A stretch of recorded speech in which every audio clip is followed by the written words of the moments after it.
안녕하세요, 선생님 여러분. 반갑습니다. 날씨가 점점 더워지고 또 현장에서의 업무가 또 과중하시고 또 지열 때문에 또 혹시라도 건강에 염려가 생기실 수 있으니까 늘 충분한 수분 섭취나 아니면은 차양이 좀 필요한 환경으로 모자도 푹푹 좀 눌러 쓰시고 그 선크림도 좀 가득 좀 도포해 주시고 하셔가지고 늘 건강하게 현장 업무 진행되시기를 바랍니다.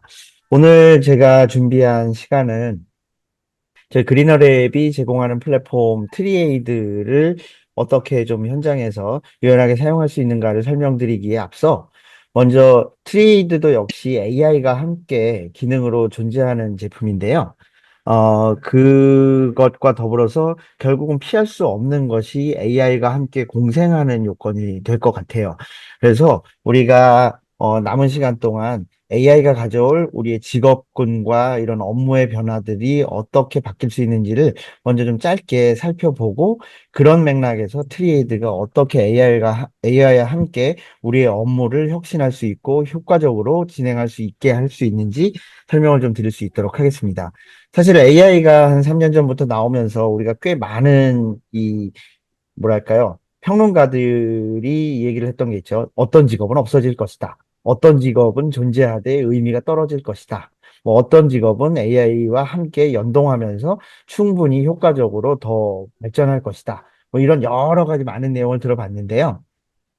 우선 저는 오늘 1인 기업, 어떻게 보면 우리 나무병원들도 많은 인력이 있는 곳도 있지만 이제 갓 창업을 하셨거나 갓 이제 창업을 준비하시는 분들 입장에서는 수목치료 기술자와 나무의사 두 분이서 또 법인을 설립을 하셔야 되잖아요.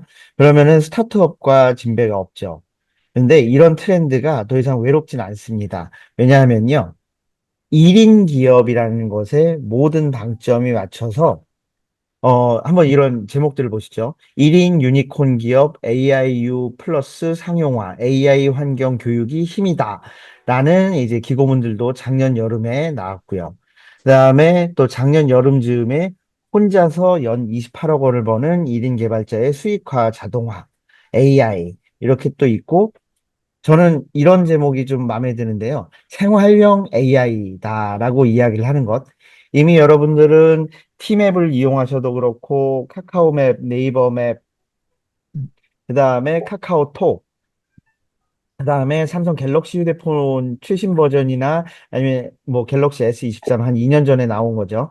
이런 것들을 이용을 하고 계시거나 애플의 아이폰을 이용을 하셔도 이미 주머니 속에 조그마한 그 디바이스 내에 우리가 요구하는 답변들을 만들어내는 기본적인 AI, 그리고 우리가 또 필요로 하는 계산을 도와주는 AI, 그다음에 일정과 문서 등을 관리해주는 AI 등이 따로 어떤 기능을 호출하지 않더라도 이미 우리가 음성으로 전달만 하더라도 상당 부분, 이제는 제법 한 90% 이상까지 우리가 원하는 형태의 답변을 만들어내는 것은 물론이고 또 그에 앞서서 나의 스케줄을 관리를 해준다던가 아니면은 내가 하고 있는 업무에 문서나 아니면 이미지나 영상이나 음성이나 이런 것들을 스스로 생각해서 우리 이제 소유주, 즉, 휴대폰, 스마트폰의 소유주 아니면 노트북 PC나 PC의 소유주가 원하는 패턴을 가지고서 예측을 하고 그런 답변을 주고 있죠. 이미 생활 속에 AI가 들어와 있음에도 불구하고 AI를 우리는 여전히 굉장히 뭐랄까 최신의 기술로 인식을 하고 그런 것을 쓰려면은 뭐 많은 비용이 든다든가 이런 좀 소구력은 분명히 있으나 여전히 냉큼 적용하기에는 뭐랄까 진입하기에는 좀 더 아쉬운 부분이 좀 있을 수 있죠. 예를 들면 뭐 트레이드를 이용을 하는데 현재 당장은 이것을 사용할 만한 그 뭐 영업이 안 됐다던가 아니면은 이걸 쓸 계기가 아직 현실적으로 마련이 안 됐다던가 이런 요건들이 있을 수 있는데요. 그럼에도 불구하고 AI는 이미 생활형으로 우리의 주머니 속에서 존재하고 있다라고 볼 수가 있는 겁니다. 그러면 이제는 또 뭐 뉴스로 흐르는 뉴스로도 보신 적이 있겠습니다만 어 에이전트라고 하죠. 에이전트. 옛날 같으면 뭐 007의 무슨 요원 같은 느낌입니다만 에이전트라고 해서 나의 일정을 관리해주는 에이전트. 내가 뭐 가계부를 써놓은 내지는 품셈 장부를 써놓은 엑셀 파일 같은 것들 이런 것들도 에이전트가 착 붙어서 어느 일정에 어느 날짜 몇 시까지 무슨 문서를 마련해두는 패턴으로 계속 뭐 누적 정보를 관리해줘 하면은 얘가 뭐 매 월말에 지출과 수입을 모두 통계를 내 가지고서 하나의 표로 만들어주기도 하고요. 이미 이런 것들이 무료 혹은 반유료 아니면 완전 유료 이런 방식으로 생활 속에 많이 들어와 있죠. 실은 많이 비싸지도 않아요.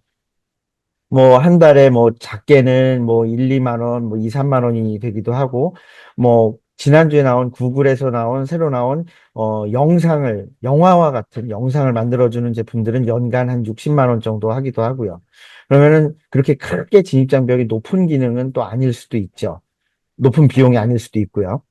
그래서 점진적으로가 아니라 거의 급진적으로 1인 기업 혹은 소규모의 기업이 훨씬 더 높은 생산성을 보장할 수 있는 구조로 시간이 흐르고 있고 국가의 전략이나 아니면 지방정부의 전략도 바뀌어가고 있다라는 굉장히 중요한 시점에 우리가 서 있는 것 같습니다.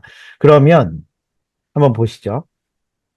자, 이렇게 4사부면이 있는데, 요 뒷면에는 이제 많은 그 직업군들을 제가 적어 놓긴 했는데, 이 4사부면에, 자, 1사부면부터 한번 볼게요. 인간과 AI가 공존하되, 인간이 AI를 도구로 쓰는 영역이 1사부면이고요. 2사부면은 AI가 주도하면서 인간이 AI의 도움을 받는 영역이 되겠고요. 3사부면은 완전히 AI가 대체할 수 있는 영역이 되고요. 4사분면, 여기가 저는 제일 중요하다고 보여지는데요. 이 4사분면이 인간과 AI가 공존하는 영역, 즉, 바꿔 얘기하자면 이 영역이 가장 직업 존속도가, 즉, AI가 있음에도 불구하고 직업 존속도가 인간 주체로서 계속 끌려가는 곳이라고 볼 수 있겠습니다. 그러면 각각의 분면들이 어떤 직업들이 있는지 한번 볼까요? 자, 이 X축은요, 맨 위에 강한 공감력이라고 써 있고, 밑으로는 약한 공감력이라고 써 있고, Y축은 좌측으로는 최적화, 우측으로는 전략과 창의력, 이렇게 되어 있습니다. 우선 4사분면을 먼저 볼게요. 여기에 나무의사라고 이렇게 쓰여져 있죠.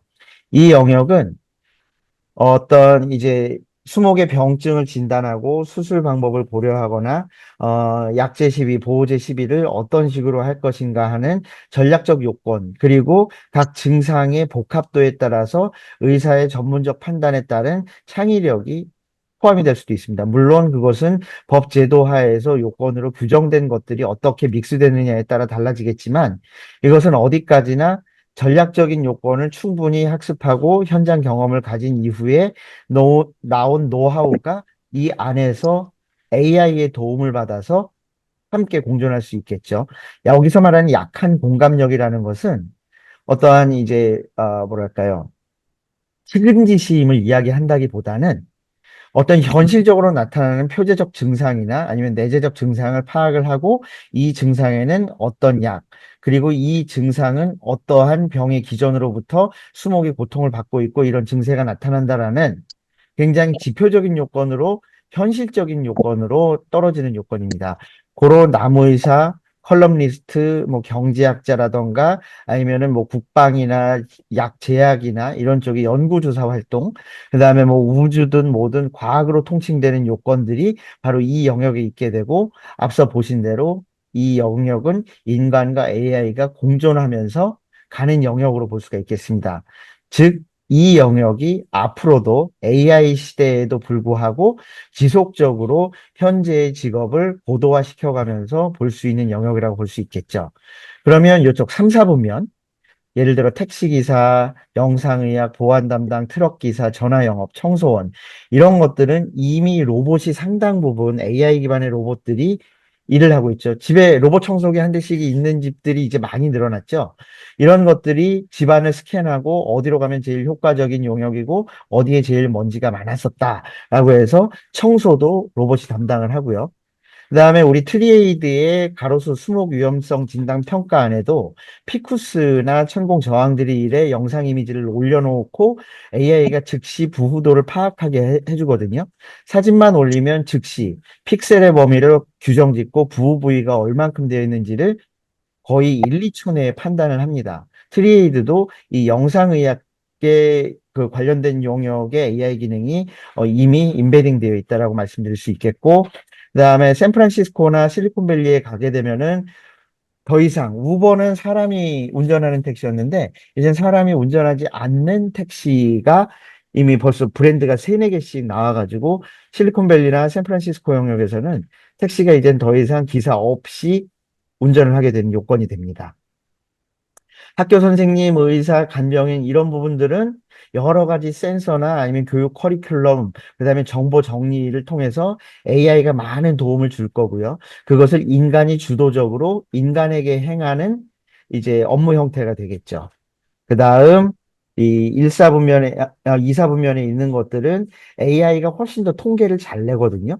그리고 AI가 훨씬 더 서비스업에서 종사를 잘합니다. 이런 요건들을 AI가 주축으로 끌고 가되, 이제 운영을 하는 주체 내에서는 인간이 AI가 이제 통계 냈거나 AI가 보조하는 수단의 답변들을 가지고서 의사결정에 사용하게 되는 영역이죠. 고로 우리가 가는 곳은 4사분면, 전략적 요건, 경험적 요건, 창의력 요건을 가지고 현실적인 증상을 판단을 하여 이 기반 하에서 AI의 요건으로 도움을 받아서 훨씬 더 효과적이고 빠른 이제 처치 결과를 만들어낼 수 있는 것. 이렇게 두고 보면은 우리 남의 선생님들의 영역은 AI와 더 친해지면 좋을 뿐 AI로 인해서 뭔가 대체가 일어나거나 이럴 수는 아직은 없지 않겠냐라는 것들이 상당 부분 많은 전문가들의 답변입니다. 고로 희망을 가지시되 AI와 함께 어떻게 하면 좀 더 효과적으로, 현실적으로 업무를 더 잘해 나갈 수 있는가. 그래서 트리에이드와 함께 AI와 함께 엮여지는 일상의 생활 속의 AI를 경험을 해보시기를 간절히 좀 부탁을 좀 드리도록 하겠습니다.